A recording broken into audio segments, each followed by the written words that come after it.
Welcome to Dementia Dialogue's third episode in our spirituality series, co-hosted by the Reverend Faye Forbes and Lisa Loisel. In this episode, Faye and Lisa talk with Roberta Bishop and Elder Mary Wilson. Roberta works with the Rainbow Resource Center in Winnipeg, serving the 2S LGBTQ+ community. Elder Mary Wilson is a healer serving the Indigenous community. Roberta and Mary also cared for their mums, both of whom had dementia. We join them in conversation. So with us on this episode today are Roberta Bishop and Elder Mary Wilson. Roberta is here from Winnipeg, and she's the operations manager at the Rainbow Resource Center. And Elder Mary Wilson is a spiritual teacher, healer, and artist, also from Manitoba. Thanks for being our guest today. Thank you. Good to be here. And of course, Faye Forbes is here as my co-host. Nice to see everybody. So I'm going to open with some words. My name is Ogama K. Pematetne Haskanawa, and I am a Wolf clan mother. And so it becomes my responsibility to make sure things are balanced and coming together in a positive way. It's my responsibility to bring blessings down. I call on Creator at this moment to bring blessings to us all, to keep us safe from harm's way, to bring us clarity and good thoughts and good feelings to the work that we do. And I call on you, Creator, to remind us through nature to be mindful of how we put our feet down upon our mother. And I call on you, Creator, to keep our lives happy and whole. And I call on you, Creator, to bless everybody here, the people of the four directions, and to all our relations. Thank you. Thank you very much, Elder Mary Wilson, for that opening special prayer for us. Let's begin with telling us about yourselves and what you do, and let's start there. My name is Roberta Bishop, and I am the operations manager at Rainbow Resource Center. The Rainbow Resource Center is almost a 50-year-old community-based organization supporting providing education resources for the 2S LGBTQ+ community in Winnipeg and in Manitoba. And indeed, too, now with virtual connections, we have interest and folks coming in from much further beyond the borders of Manitoba. We provide services for a wide range of individuals. Our youngest clients accessing services would be about 4 or 5 years old, and I think some of our older members are over 80. Of particular interest to me, both personally and professionally, is the Over the Rainbow group, which is the group of adults we say 55 plus or minus. And we are also a recognized member of the Manitoba Association of Senior Centers, so are recognized as such as being a senior center, and we provide support in addressing social isolation of our older adults. And today happens to be Friday, and I know that there's a virtual craft workshop going on. And next Friday it's yoga, virtual yoga. We have coffee twice a week, so that keeps active in interest. I have been out in Manitoba about 35 years. I am a misplaced maritimer, very proud of my maritime roots and my maritime heritage. And those are all parts of who I am. And my interest in the topic come having dealt with family members who have experienced dementia, as well as some folks that have come through the Over the Rainbow group and have moved down the road in the journey through dementia. So I'm Mary Wilson, and I certainly have some ties into Alzheimer's and dementia with my immediate family, my mother, and also friends of mine who are in their 50s and suffer from Alzheimer's and a little bit of dementia. So it comes to me not only as a healer of the people in our community, but also on a very personal place. So yeah, it's of great interest. And as a healer, it's also something that I deal with on a regular basis as well. Yeah, I have Alzheimer's and this. dementia affect Yeah. so many people, and we all look at spirituality differently. And as a healer in your community, how do you see your work as a spiritual healer? What forms does that spirituality take? Oh, I do lots of different healing work. I'm classified as a traditional expert, which means I'm also, they used to use the word shaman, but because it's got so many negative connotations now, people have associated to things that are not as positive. That's why they call me an expert. But I see it in the medical field because I work in the medical field as well as a healer. So I see it in the medical field, and how we can address things is a little bit different traditionally than what we would from a Western perspective. Because in our perspective, number one, we have a wraparound system where we take care of the people, we take care of our elderly people. Our original way of being is to live together. And so when one gets ill or has different issues, then the family collects and we address it as a family. We don't do it as an individual. From a Western model, it's, well, this is the diagnosis and this is what you have to do, and da, da, da. From a traditional place, we look at the Western recommendations, but we also have our own medicines that help us, and we also have different types of healers that work with the individuals to help them to have peace in their lives. Because from a place of Western view, if there is an imbalance, it means that there's a problem. In our way of being, if there's an imbalance, we work together to bring that balance. So, for example, my mother, who had Alzheimer's and dementia, what we did is she did end up in a home, but we were there all the time, bringing her the things that we need. Because she was not, it was the other side of my family that was traditional, not my mother. My mother was actually Irish. And so she chose the Western way of understanding, and that's okay. But we also did things like herbs, vitamins. She was very much into natural healing. So her dementia was very, very different. When she started visiting relatives and started talking to people, we trusted that maybe she wasn't alone, that maybe she was seeing things that we could not.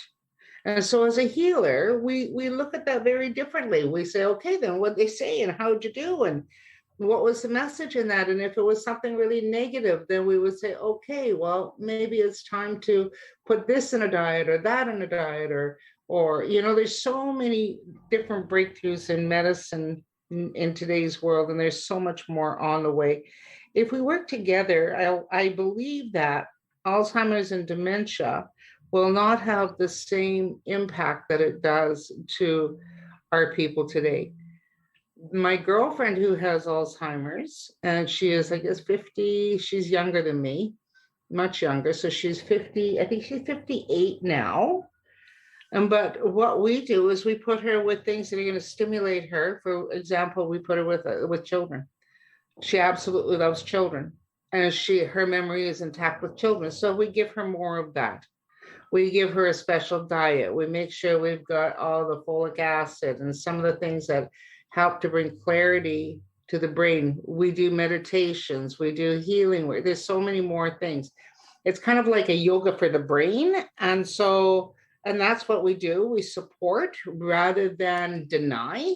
And I think that's where it's a little different. We bring in support rather than deny that anything's happened. I also lost one of my very best friends to dementia. He passed in his late 70s, but when he was putting his gloves on his feet, it was hard on his family. But what they did was also an alternative medicine. Yes, he also ended up in a home, but he listened to to beautiful meditations. And we didn't treat it as if it was a problem. We treated him as an individual and as a soul. And I think that is something that we have to always be reminded of and mindful of, is that is an individual that's had an incredible life, and he is a soul, and his soul is in a journey, and that journey needs to be respected rather than just be an inconvenience. Because I know from when my mother, because this is quite a few years ago, she's passed quite some time ago, but it was very inconvenient for a lot of people. I think the inconvenience was so harmful to her as a soul. And so I worked really hard. Like when she started stealing other people's chocolate, I said, okay. She remembered chocolate, she didn't remember my name, but she knew chocolate. So we gave her chocolate. You know what I mean? So we treat the individual as an individual and not as a problem in society or as problematic. Each person has their own journey. Each person has their own way of being. And in that way of being, what lessons are they teaching us? Are they teaching us humility? Are they teaching us how to be humble and how to be loving and caring? Like, what is the teaching that comes from these things? And what in our fast, rapid, technologically based, scientific zapping, that was pretty good. Where does that individual fall? And so rather than let them fall, we pick them up and we carry them until they don't need to be carried anymore. And isn't that what we're supposed to do as human beings? Yeah, that's beautiful. Thanks. Yeah. Just the way that you do things like that brings such a peace to that person and a comfort to that person, and the respect that you show them as individuals. The Western world is now talking about like individual care and one-on-one care and person-centered care, I guess is the terminology. And you've been doing that all along. Mm-hmm. It's more like a relation-centered care, mm-hmm. where you're building that relationship and love and peace amongst people. And it's recognizing those unique pieces of the individual who make them who they are and help them, coming back to the idea of peace and finding peace. For my mom always loved ice skating, figure skating. Well, when I was 15 months old, we moved to the Bahamas, we moved to Sunshine, but and we lived there. And then she moved away when I was 8 years old, and she moved to Africa. So although she had grown up in Canada, and she loved ice skating. And I remember that she had ice skates in the Bahamas. They were in her trunk that had the things that she had brought with her. And I would walk around the house in her ice skates, and she would say how much I would like that. So in her later years, when she was confined to a long-term care facility in Halifax, I had a sticker on the TV, and all the staff knew, if ice skating is on, put it on the TV. Make sure. And even though Mom had not been on skates for probably 55 years at that point, 60 years, it's like that still brought her some joy, that still brought her some happiness, that still allowed the child within her to celebrate. So it's knowing those things about the individual that can help, I think, engage the spirit on the journey, whatever that journey is. If it wasn't ice skating, it was the beach and beaches and ocean and those sorts of things. So yeah. There's one more thing that I wanted to say, is that because of the interruption that our culture has had, there's been an interruption, and that's what I call it, an interruption. Sometimes we don't see that wraparound. Sometimes we don't see that care and that love and that nurturing that we're talking about, Roberta. Sometimes that's not there.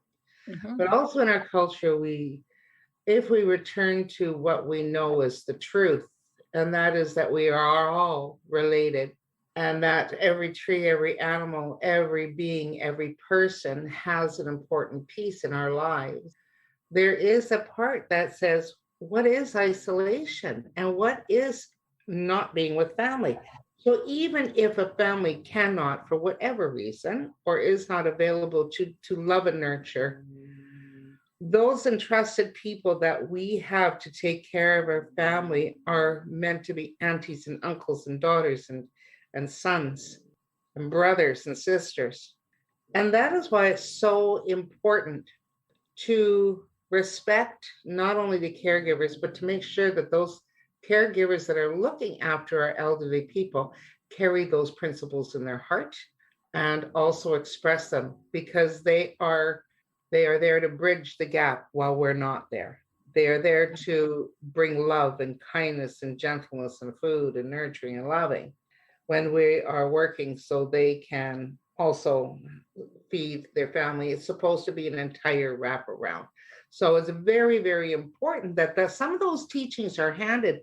And that's why I'd like to see more of the cultural awareness for all people, because it is that wraparound. Not that one is better than the other, but that it is important to know the ways of the original people so we can embrace them and do more of that loving, respectful work than it is to deny.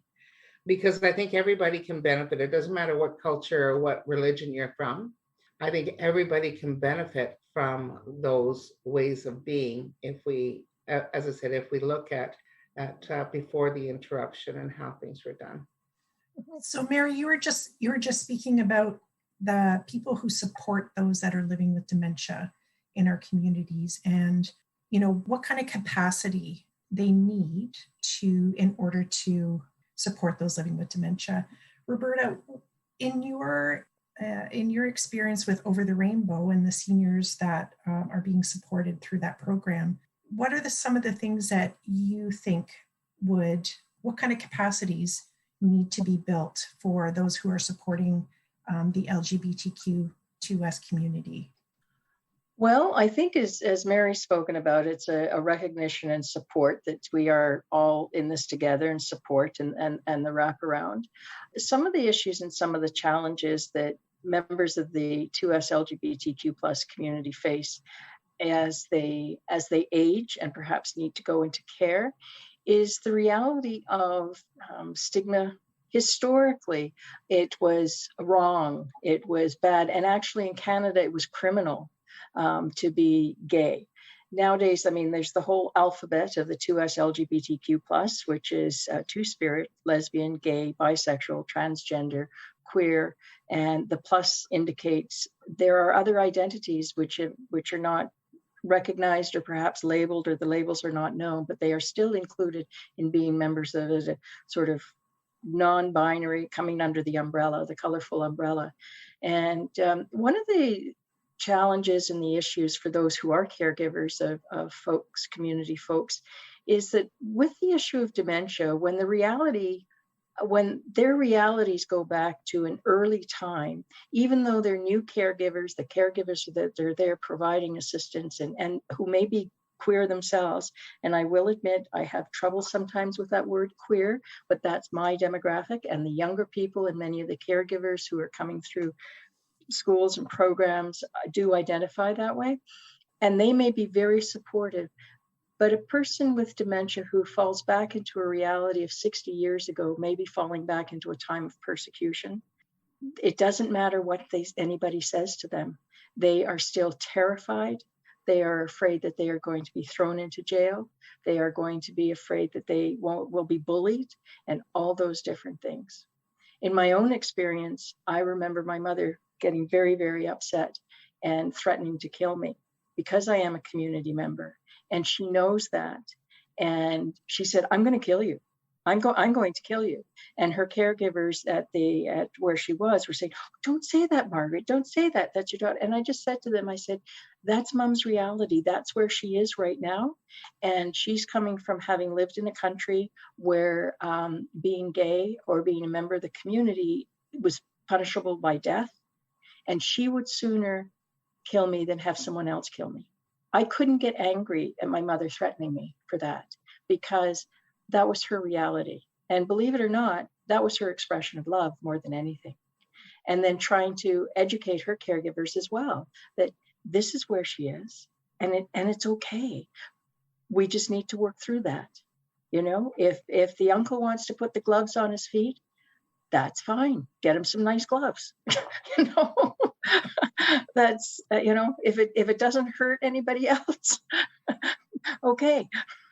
How does that affect, though, the Mary, what you were talking about, and also Roberta? So we're talking about safety, and somebody seeking out support, but where there's a fear of there being no safety involved, then people aren't going to seek out that support, and therefore, there's not going to be a diagnosis. There's not going to be that care that could help them along their journey of dementia. So that culturally safe support that is needed, what would that look like?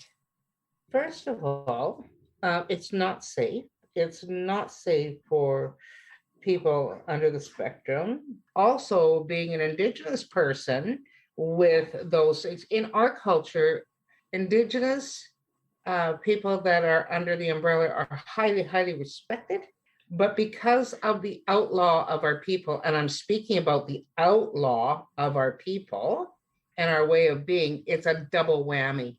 It's a double whammy. So there is very little safety. And so a lot of our people die alone and uncared for because of those stigmas. And anytime there's a stigma, I don't care what it is, when there's a stigma, it's based in hate. And there is no room anymore for hate. We have to switch this up, and we have to talk about it. And we need to not accept hateful words. Words are our medicine. So what we say becomes our reality, and we have to do things different. That's what I say. Like it's not an option anymore. We have to talk about it. We have to bring new policies because we're living in this Western world. But we also have to understand that there's many different ways of understanding Alzheimer's and dementia, two-spirited people, because in our culture, two-spirited encompasses everything. So in our two-spirited way of being, we must protect those who cannot protect themselves. But how do you do that when it's become when it was illegal? Less than the stigma is up into the 1990s that we have been fighting, and it's still there. So we have to really, really look at this and as I said, stop the hate. So when you've got these people, no matter whether they're two-spirited or on the plus side, but when they're under that umbrella and they're fearful because of the past and because of the stigma, how do you enhance their spirituality? What do you do to enhance the spirituality and give them some comfort and peace and be able to ease some of those fears? I think we have to change policy, and I think we have to talk about love rather than hate. I think we need to look and take this everywhere from top down, bottom up.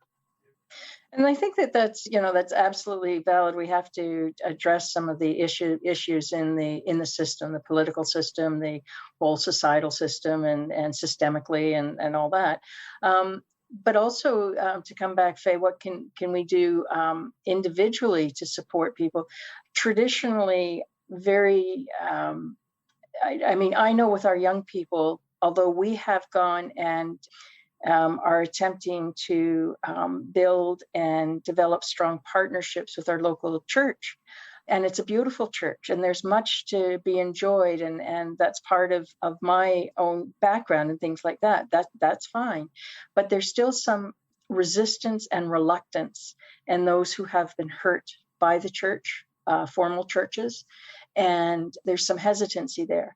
So what can the individual do? The individual can recognize and acknowledge that there is hurt there, and it's recognizing, and it does not need to be attached to any formal faith, any formal religion, but it's recognizing that we all have something within us that we don't always understand, but it's there that needs to be nurtured and cared for, and we cannot let the systems quash it. And maybe someone can't come into, it's the same as for the Rainbow Resource Center, trying to make people aware of us in the community and that we're an okay place to be. Having a community-based barbecue in the parking lot, like before social distancing and when you're allowed to gather more than 5 people, but to invite the community in and genuinely accept people for who they are and where they are, and embrace and celebrate. So both, as Mary says, from the political, yes, we need to do that. Yes, we need to change the systems. Yes, we can't change history. We can learn from history so that history doesn't repeat itself. From my experience with people with dementia and Alzheimer's, and that we as society think of them as weak and broken and not worthy. And that's part of the stigma that we're trying to get rid of. But when you actually look at them as individuals, they're very strong. Mm-hmm. And they have taught us and can teach us more than we could ever imagine about loving, about strength, about perseverance, about being the same person that they always were, because what's in their heart is intrinsic to their nature. Mm-hmm. Mm-hmm. Yeah, they used to let her sit by the desk and they unplugged the phones at the nursing home. They unplugged the phones because my mother was at one time at the hospitals as a switchboard operator with all the plugs. So she would be talking to people and answering the phones that weren't there, and she had a great time. They were kind to her. Yeah. But they did things for her that made her feel peaceful when we weren't there. They were good. That's so incredibly valuable. Unfortunately, some of the folks from the community, the alphabet community, the umbrella community, are terrified that when they go into care facilities, that they will not be able to celebrate who they are and keep those things. Like to reenact the switchboard operator thing. I mean, that's perfectly normal. That's perfectly acceptable in today's standards and mores. But to go, there are so many that are actually afraid to recognize their own identities, that they have to quash them, that they have to be careful. They also can't, in many facilities, have their partner, maybe their partner of 20, 30 years, who has to come in as a brother as opposed to a partner. Those behaviors, that lack of support for the individual and the individual as to who he or she or they are, is just it's an early spiritual death, which is most unfortunate, which is very, very, very unfair. And the celebration of life, it takes a lot of bravery to be honest about who you are or what you believe or where you've come from.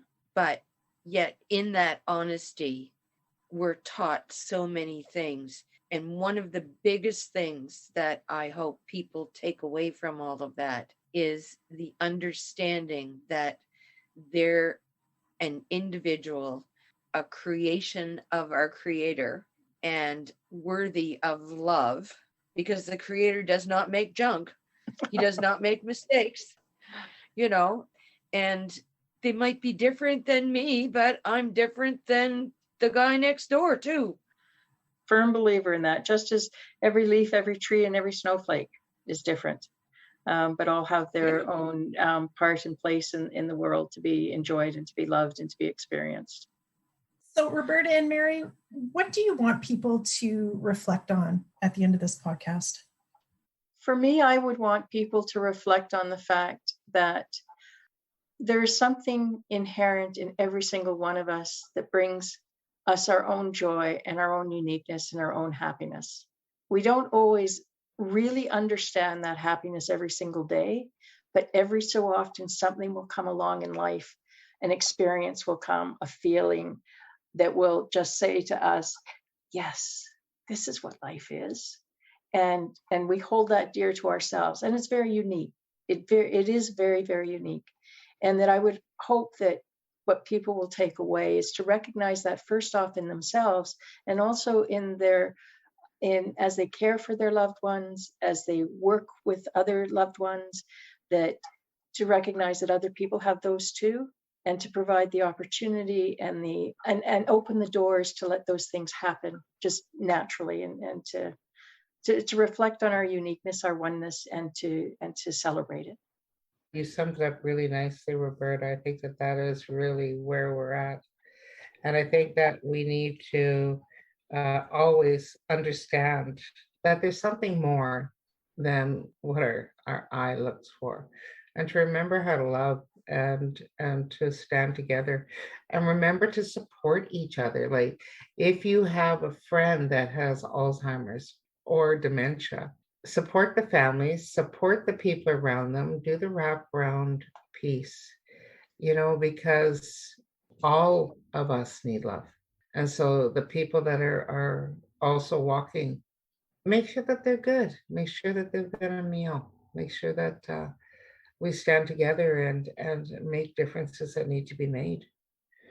Because as I said, this is about a soul journey. This is not just about a physical journey. The physical journey is there, but there's so much more. And we have to, as I said, because the people around them often get tired. So, family, we are an extension. We are a part of the family. So let's treat each other like family. Stand. That's lovely.